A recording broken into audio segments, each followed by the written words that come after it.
Pernahkah kalian berpikir, kenapa dalam Islam ada ibadah yang dampaknya kembali kepada diri sendiri?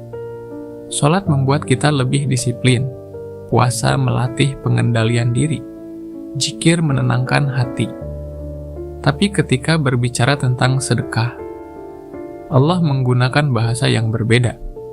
Allah tidak mengatakan sedekah itu sekadar amal baik. Allah menyebutnya sebagai pinjaman kepadanya. Bahkan Allah menggambarkan sedekah seperti satu benih yang tumbuh menjadi 7 bulir, dan setiap bulir berisi 100 biji. Satu menjadi 700. Dan yang lebih menarik, Allah mengatakan bahwa Dia bisa melipat gandakannya lebih banyak lagi. Pertanyaannya, kenapa Allah memberikan perhatian yang begitu besar kepada sedekah? Apakah sedekah hanya soal membantu orang lain? Atau sebenarnya ada rahasia yang jauh lebih dalam tentang diri manusia, tentang hawa nafsu, dan tentang cara Allah mendidik hambanya? Mari kita renungkan bersama. Bagian 1. Semua ibadah untuk Allah, tapi jalurnya berbeda. Banyak orang menganggap bahwa sholat, puasa, dan zikir adalah ibadah kepada Allah, sedangkan sedekah adalah ibadah kepada manusia. Padahal tidak demikian. Dalam Islam, semua ibadah ditujukan kepada Allah, namun jalur pembuktiannya berbeda. Sholat memperbaiki hubungan vertikal kita dengan Allah. Puasa melatih pengendalian hawa nafsu. Zikir menjaga hati agar tetap hidup. Manfaatnya memang kembali kepada diri kita. Allah tidak membutuhkan sholat kita. Allah tidak membutuhkan puasa kita. Allah tidak membutuhkan zikir kita. Kitalah yang membutuhkan semua itu. Tetapi sedekah memiliki keunikan tersendiri, karena sedekah tidak berhenti pada hubungan antara hamba dengan Tuhan. Sedekah melibatkan makhluk lain. Sedekah menguji apakah iman yang selama ini kita ucapkan benar-benar hidup dalam hati. Karena sangat mudah mengatakan, "Aku percaya Allah," namun jauh lebih sulit membuktikannya ketika yang diminta adalah sesuatu yang kita cintai, yaitu harta. Bagian 2. Kenapa harta menjadi ujian terberat? Kalau kita jujur kepada diri sendiri, sebagian besar kecemasan manusia modern berputar di sekitar harta. Takut kehilangan pekerjaan, takut kekurangan uang, takut masa depan, takut tidak bisa memenuhi kebutuhan keluarga, takut gagal, takut miskin. Dan rasa takut itu sebenarnya sudah ada sejak dahulu. Karena itulah Allah berfirman, "Kamu tidak akan memperoleh kebajikan yang sempurna sebelum kamu menginfakkan sebagian harta yang kamu cintai." Quran Surat Ali Imran ayat 92. Perhatikan, bukan barang yang sudah tidak terpakai, tetapi sesuatu yang benar-benar kita cintai. Karena ketika seseorang bersedekah, yang sedang diuji bukan dompetnya, tetapi hatinya. Apakah dia lebih percaya kepada uang yang ada di tangannya, atau kepada Allah yang memberikan uang itu? Inilah mengapa sedekah menjadi ibadah yang sangat istimewa. Bagian 3. Kalkulator dunia versus kalkulator langit. Mari kita bicara tentang sesuatu yang sangat relevan dengan kehidupan modern. Hari ini kita hidup di dunia angka. Saldo rekening, nilai investasi, omset bisnis, followers, views. Semua dihitung, semua diukur dalam kalkulator dunia. Jika kita memiliki 100.000 rupiah lalu menyedekahkannya, maka hasilnya sederhana. 100.000 dikurangi 100.000 sama dengan 0. Logis, masuk akal, tetapi Allah mengajarkan cara berpikir yang berbeda.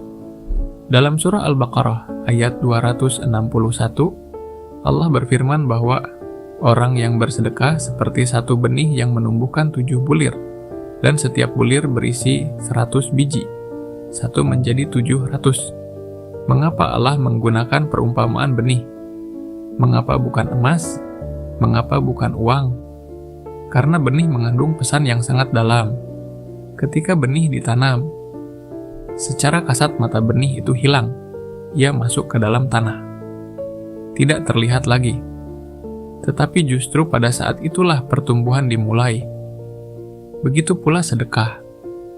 Apa yang keluar dari tangan kita mungkin terlihat hilang, namun di sisi Allah, ia sedang bertumbuh.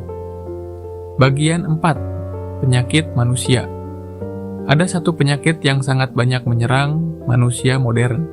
Namanya bukan kemiskinan, melainkan rasa tidak pernah cukup. Hari ini seseorang ingin memiliki 10 juta. Setelah mendapatkannya, dia ingin 100 juta.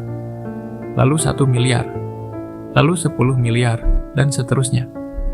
Masalahnya bukan jumlah uangnya. Masalahnya adalah hati yang selalu merasa kurang.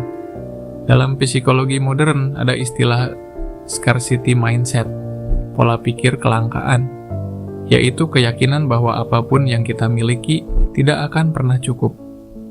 Menariknya, Islam telah mengajarkan obatnya sejak 14 abad yang lalu, yaitu sedekah. Karena setiap kali seseorang bersedekah, dia sedang melatih dirinya untuk mengatakan, "Aku tidak bergantung pada apa yang ada di tanganku.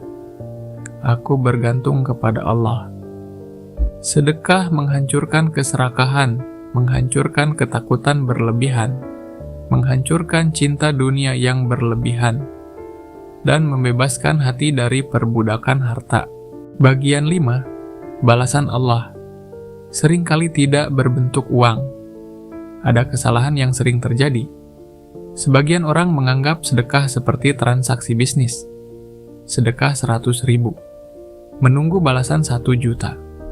Sedekah 1 juta. Menunggu balasan 10 juta. Padahal Allah tidak pernah menjanjikan bahwa semua balasan harus berbentuk uang. Bisa jadi balasannya berupa kesehatan.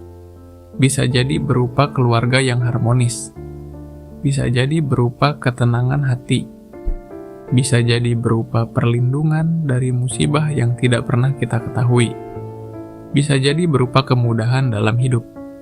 Karena itu banyak nikmat yang tidak bisa dihitung dengan kalkulator manusia. Berapa harga kesehatan? Berapa harga tidur yang nyenyak? Berapa harga anak yang saleh? Berapa harga hati yang tenang? Tidak ada angka yang mampu menghitungnya, namun semuanya sangat berharga. Penutup.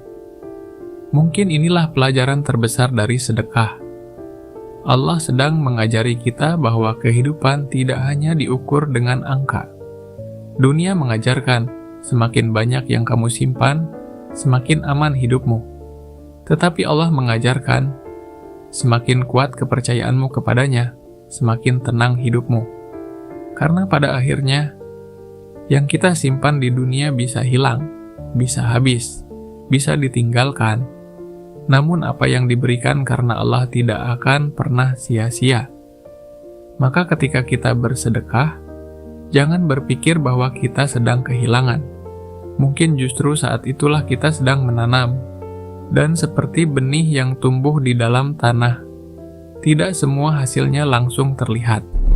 Tetapi Allah telah menjanjikan bahwa tidak ada satupun kebaikan yang akan hilang dari perhitungannya. Karena kalkulator langit selalu bekerja dengan cara yang tidak mampu dipahami oleh kalkulator dunia.